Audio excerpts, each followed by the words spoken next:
사도행전 26장. 아그리빠 왕이 바울에게 직접 말했다. 어서 그대 자신에 대해 말해보시오.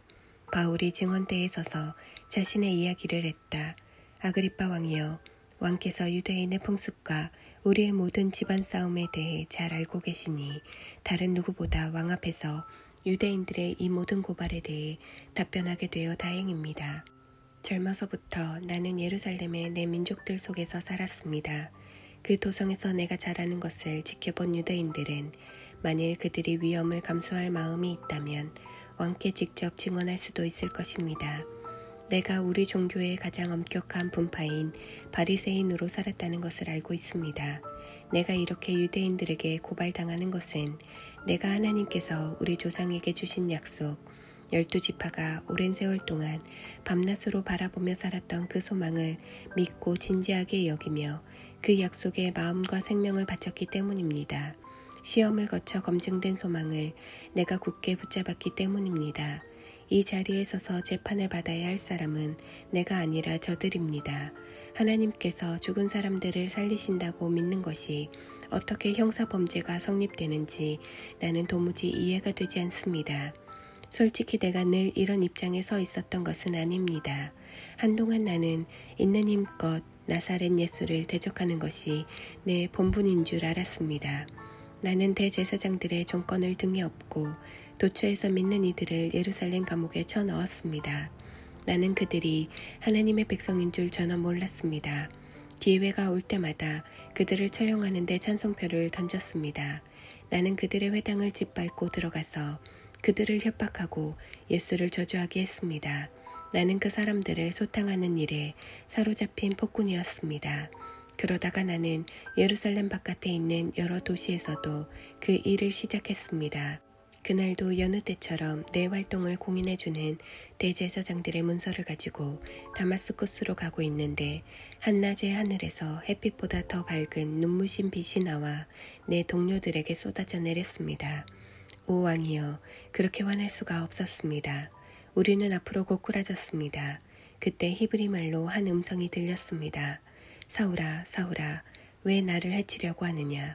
무슨 고집으로 순리를 거스르는 것이냐? 나는 주님, 누구십니까? 하고 물었습니다. 그 음성이 대답했습니다. 나는 내가 짐승을 추적하듯이 핍박하는 예수다. 그러나 이제 일어나거라. 내가 내게 맡길 일이 있다. 너는 오늘 일어난 일과 내가 앞으로 너에게 보여줄 일의 종과 증인이 될 것이다. 그 일을 위해 내가 너를 선택했다. 내가 너를 보내는 것은 이방인들의 눈을 열어주어 그들로 하여금 어둠과 빛의 차이를 보고 빛을 선택하게 하며 사탄과 하나님의 차이를 보고 하나님을 선택하게 하려는 것이다. 내가 너를 보내는 것은 내가 그들의 죄를 용서하고 그들에게 내 가족의 신분을 주려는 것이다.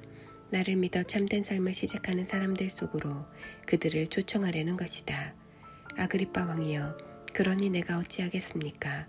그런 비전을 두고 그냥 물러설 수는 없었습니다.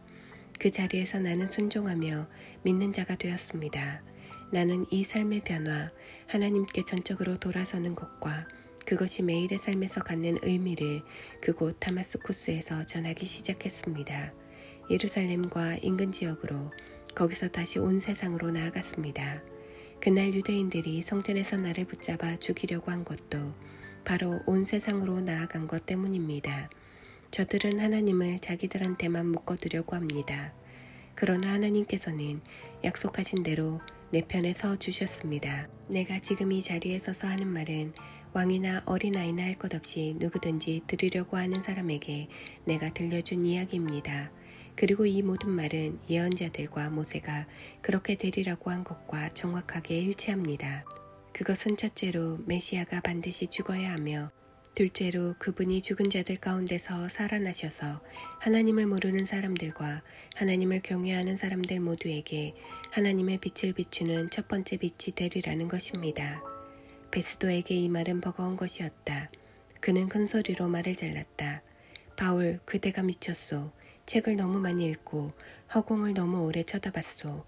그만 자중하고 현실 세계로 돌아오시오. 그러나 바울은 물러서지 않았다. 베스도 정독각하 정중히 아뢰입니다. 나는 미치지 않았습니다. 맑은 정신으로 똑바로 말하는 것입니다. 왕께서는 내가 무슨 말을 하는지 잘 알고 계십니다. 내 이야기 중에 왕께서 제정신이 아니라고 여길 만한 말은 하나도 없었다고 확신합니다. 왕은 오래전부터 이 일을 다 알고 계셨습니다. 이 일은 아무도 모르게 벌어진 일이 아닙니다. 아그리파 왕이여, 예언자들을 믿으시지 않습니까? 대답하지 않으셔도 믿으시는 줄 내가 압니다. 그러자 아그리파 왕이 대답했다. 이대로 더 가다가는 내가 나를 그리스도인으로 만들겠구나. 바울이 결박된 채 말했다. 그것이 내가 기도하는 바입니다. 지금이나 나중이나 왕뿐 아니라 오늘 여기서 이야기를 듣고 있는 여러분 모두가 나처럼 되기를 바랍니다.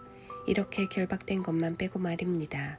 왕과 총독이 버니게와 참모들과 함께 일어나 옆방으로 가서 지금까지 들은 것을 두고 의논했다. 그들은 금세 바울이 무죄라는 데 뜻을 같이 하며 말했다. 이 사람은 사형은 고사하고 감옥에 갇힐 만한 일도 한 적이 없습니다.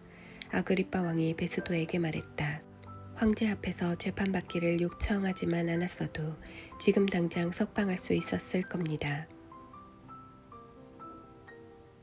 27장.